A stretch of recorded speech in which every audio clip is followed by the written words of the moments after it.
Hello and welcome to Audiobook Connection, behind the scenes with the creative teams.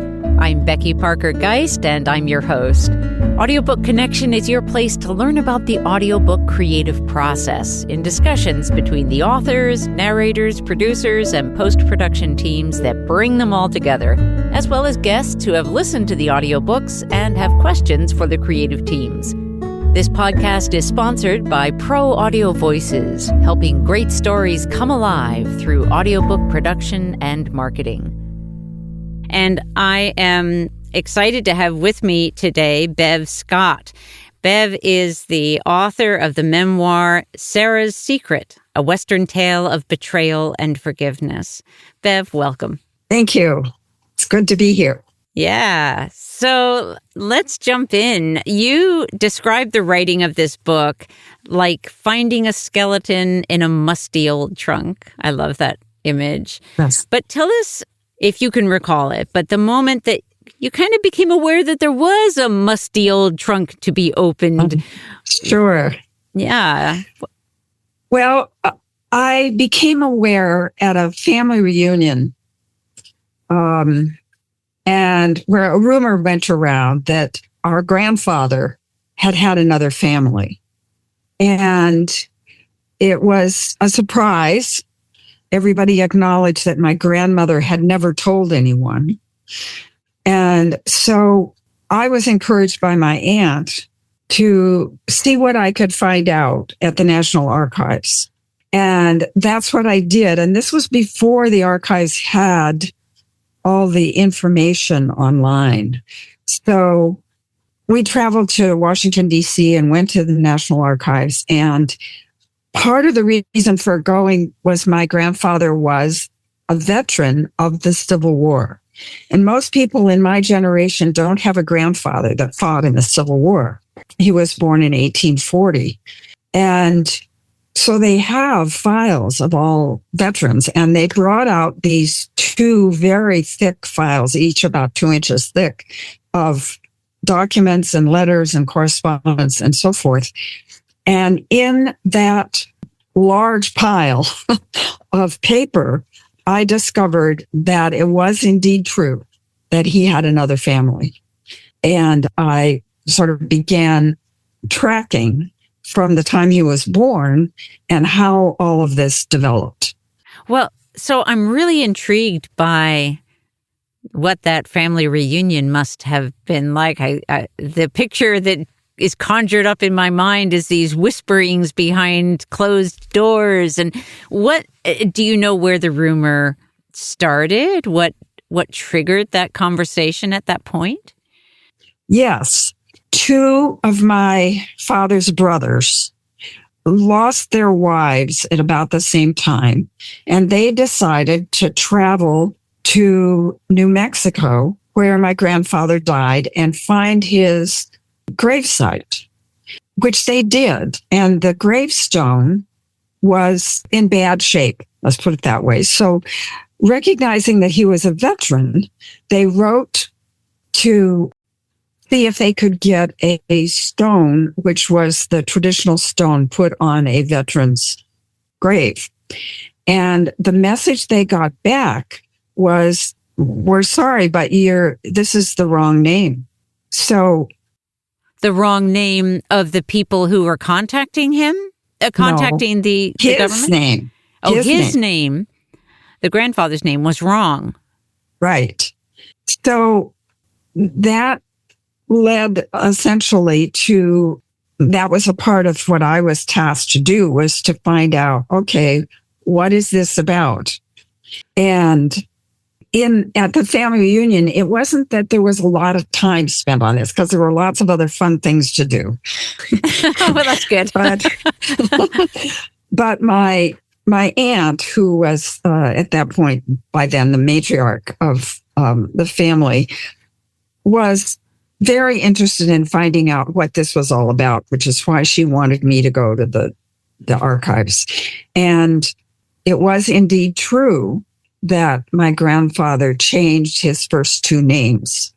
And he was born John Howard Scott and he changed his first two names to Harvey Depew Scott. And so that evidence was in the archives, primarily because at some point when he was married to my grandmother, he became quite ill and wanted to get his veterans benefits. And he filed under his current name, and they essentially told him they spent quite a lot of energy and human power to figure out. They sent people to different locations to take depositions all over the country.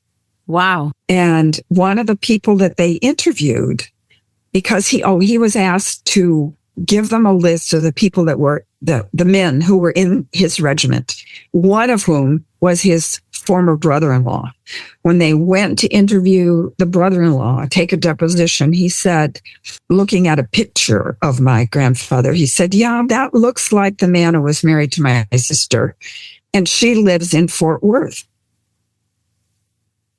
So they went to Fort Worth and interviewed her and her older two children. And so she tells the story then. In 1878, he took a load of corn into town and never returned, and left her with 5 children and a 6th on the way. And he disappeared. This was 1878. He had been in the census, in the earlier census, 1850, 1860, 1870, but he was not in the 1880 census. And she was listed as a widow.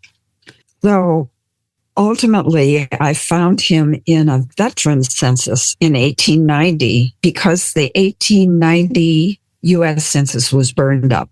So he was in a veterans census in 1890, and he homesteaded in 1890, and I got his homestead records, which I had requested. So, and of course, I knew that he didn't just disappear because he ended up marrying my grandmother in 1892. Now, she was 22 and he was 52, and she was a school teacher. So there was a period of time of about 12 years where I could find no record of him. And as I did a lot of looking, and I traveled to different parts. We went to Texas. We went to Oklahoma, where my father was born. We went back to Nebraska, where my grandmother's family lived. We did all this. Couldn't find a record of him during this 12 years.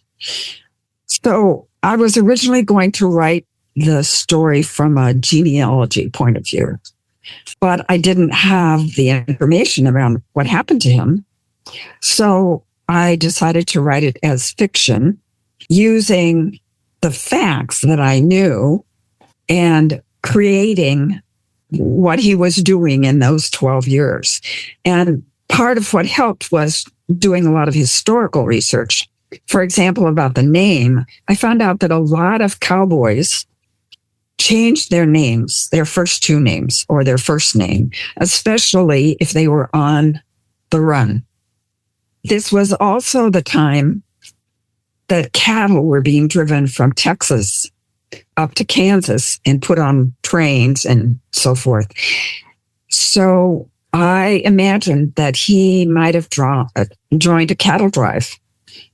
And he had been a cook in some prior jobs. And so that maybe he was a cook on the cattle drive, and that he was therefore among cowboys, and he probably changed his name. So then the challenge for me was to write a story where he wasn't a total lost, terrible person, or my grandmother wouldn't have married him. I mean, she was a wonderful human being, and I knew her, when I was growing up. So I had to figure out a way to write the story so that he wasn't a terrible person. And that was an interesting challenge. Yeah. Did you know him at all growing up? No. He died when my father was 4. Oh, okay. Yeah. Yeah, yeah. It reminds me of a situation, a life situation of my own. I'll just say briefly, not to redirect our conversation, but where taking the facts of something that happened and then writing it in a way to where I had to like put myself in the shoes of other members, in this case of my family, where there had been a rift at the time. And I found it very healing in a way. Uh-huh. How was that for you in terms of you trying to write that story? Now, in this case, you didn't know your grandfather, but what was that like for you? Well, I had to imagine that he was someone that my grandmother could love and respect. They had 5 children, and that he was not a loser, so to speak, and that he was somebody that she felt comfortable marrying. And so I tried to imagine what he might have been like and what might have driven him to abandon his first family. And I tried several different scenarios. And I was part of a writer's group. And it was good. The feedback from the other members were helpful in trying to figure out how to describe that possibility. So I was definitely partial to my grandmother.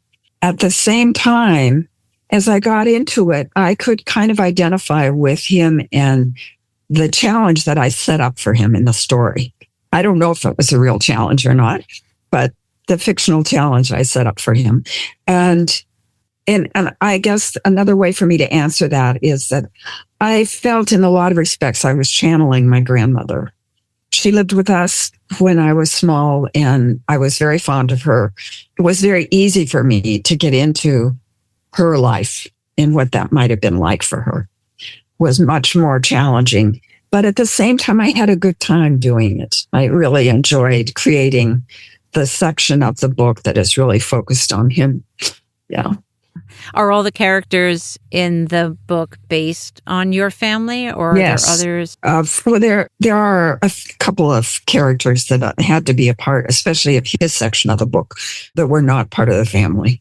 But the rest of and I've had people who've read the book saying, okay, which one was your father? That's great. Yeah. So let's take just a short pause, and then we're going to come right back and talk a little bit more about your background and the audiobook. Okay. Follow the paths of Sarah and Will, or Sam, as they tell their stories of trust, secrets, and betrayal on the frontier in the Old West. Their pioneer spirit helped to fuel the expansion into the Western territories of the United States. The two are historically on their separate journeys, yet they remain intimately connected. Through the fictionalized Western frontier tale of Sam and Sarah, the author, Beverly Scott, was inspired to reveal rumored secrets from her family history. In 1878, Will is on the run after killing a man in a barroom gunfight. He escapes the Texas Rangers by joining a cattle drive as a cook headed to Dodge City. He struggles with the dilemma of saving his life or attempting to return to his pregnant wife and 5 children. Just when he thinks he might be able to return home, he is confronted by a bounty hunter who captures him and plans to return him to Fort Worth, Texas, to be hanged. Get your copy of Sarah's Secret, a Western tale of betrayal and forgiveness on Amplify Audiobooks, the equitable audiobook platform.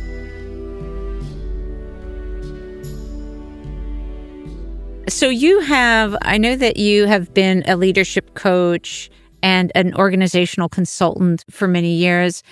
Do you see a relationship between the work that you were doing there and the writing of your book at all?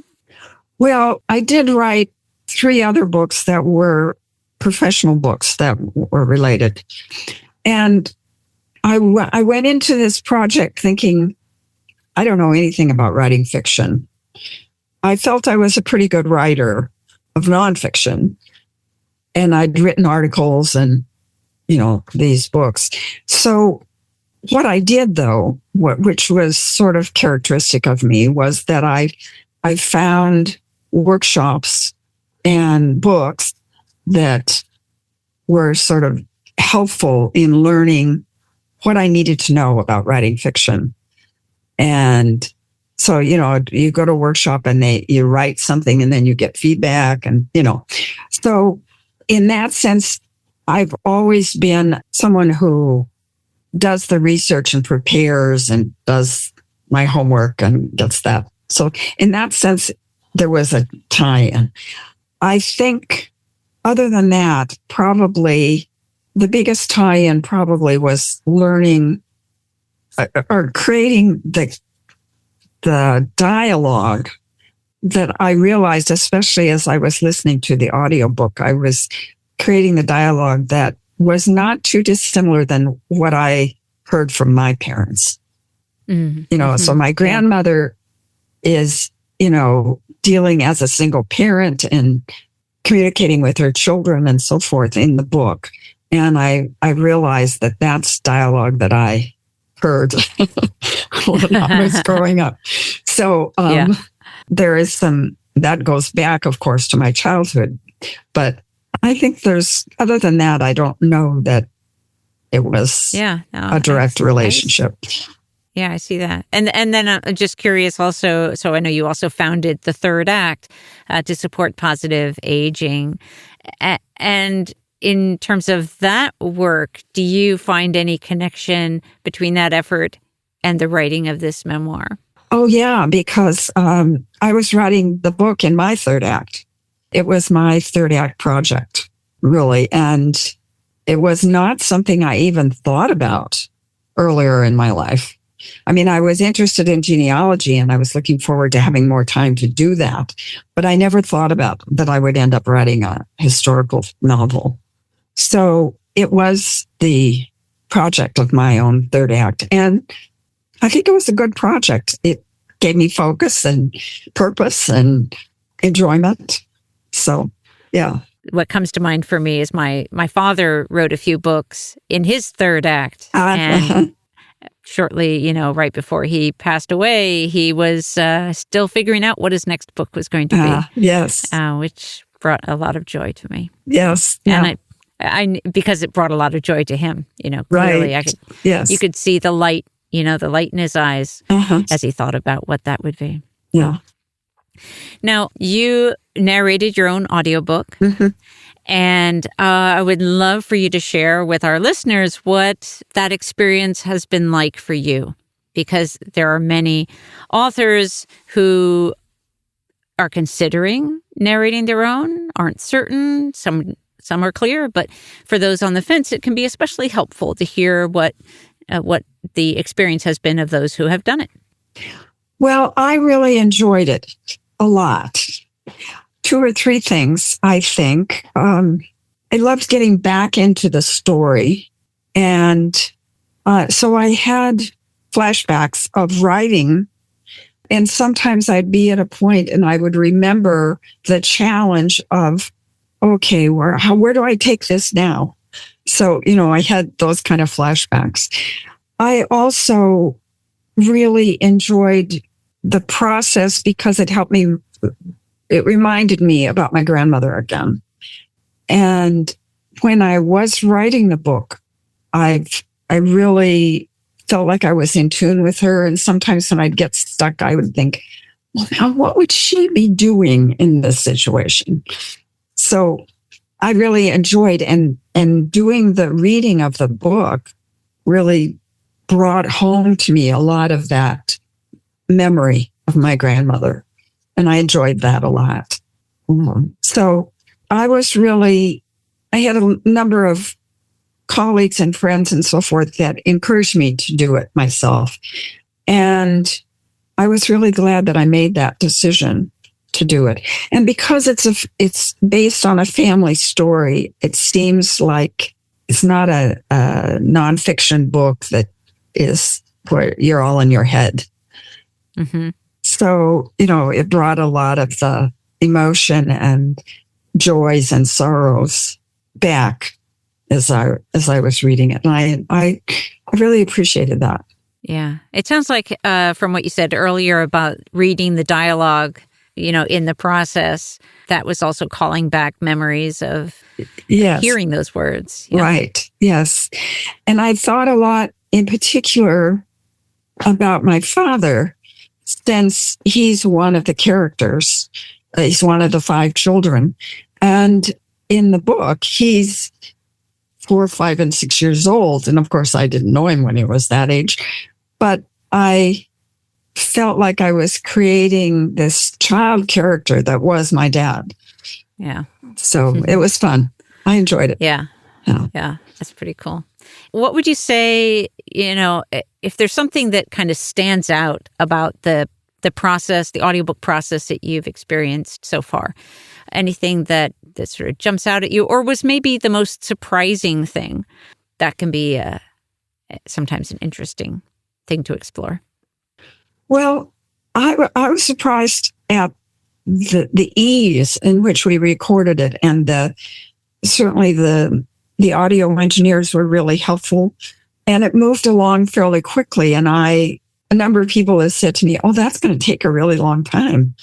I didn't experience it as taking a long time, and I looked forward to going in and doing the reading. It was a pleasure, and not necessarily a pleasure that I had thought much about in advance. I didn't think of it. I didn't dread it, but, I just didn't think about it as being a pleasure. And, it's sort of like I was saying, I wrote this story. I like it. It's about my family, and I'd like to tell it to you, that sort of thing. Mm-hmm. Yeah, nice. And what would you love for readers or listeners to take away from the experience of listening to your audiobook? Mm-hmm. Well, it came out of my genealogy research, and a lot of people have said to me, this goes back just to the publication of the book, but that what I discovered was lots of people have family secrets. And so one thing I would encourage people to do is to take some time and learn more about those secrets in their families. And I ran into a lot of people who know nothing about their family history. And I just found it very enlightening, really, to do the genealogy and to imagine what my family's history really was. And really a pleasure to do that. So I would encourage people, one, to explore your own family secrets, and to do the research in the genealogy to find out more about your family. I think it's told me a lot more about who I am. Yeah. One of the things I would love to highlight about what you've said is about the effort that you put into that creation of the character of your grandfather, and not just making him, the villain or, right. But really trying to see through your grandmother's eyes, in a sense, of what she saw in him and the man that he was in her eyes. And I think that's a beautiful thing, because, I think it's often the harder thing to do. It's easier in some ways for us to just black and white an issue, right? Or a person, right? Oh, they're just whatever, and dismiss, when actually each one of us has so much more depth to who we really are. So right. Taking that time, I think it's a beautiful illustration of your work in bringing this version of your grandfather to life in a gracious way. Yeah.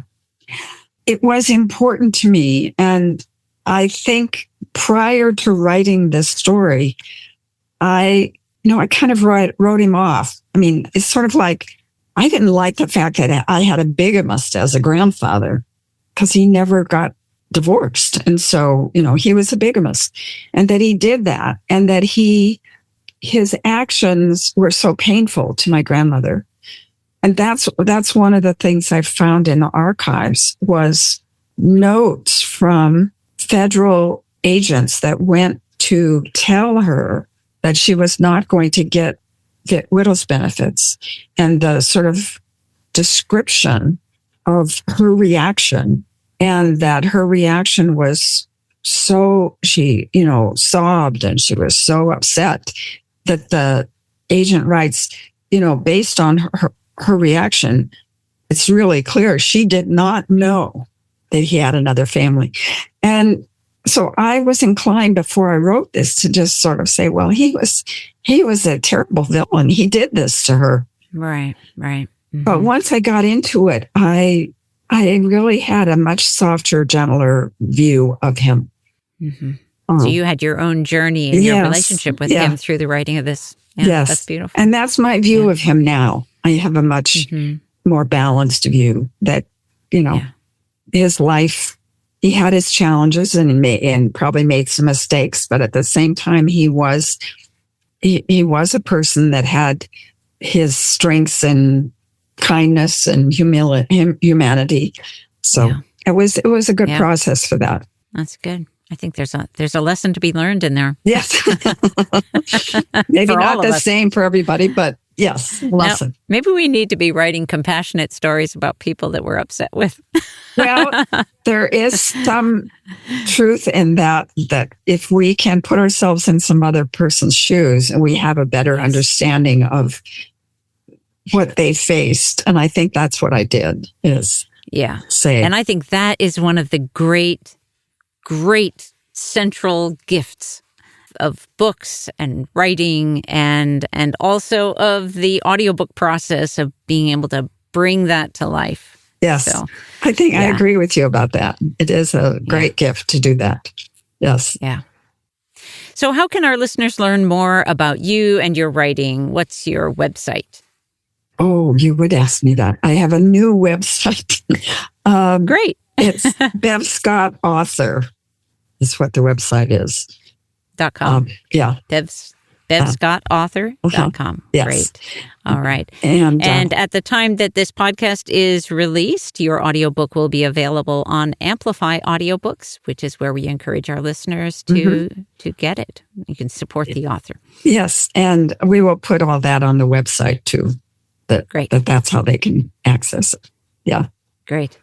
Bev, it's been an absolute delight. Thank you so much for this time. Well, thank you for doing this. I appreciate it. Yeah. I look forward to getting the audiobook completed and getting it out there. So great. Okay. Thanks, Becky. Thanks, everyone, for joining us. All right. Thanks for joining us for Audiobook Connection, behind the scenes with the creative teams. Please take a moment to subscribe at audiobookconnection.com. The podcast is sponsored by Pro Audio Voices, helping great stories come alive through audiobook production and marketing. Learn more at proaudiovoices.com. Again, thanks for being with us, and please join us next week.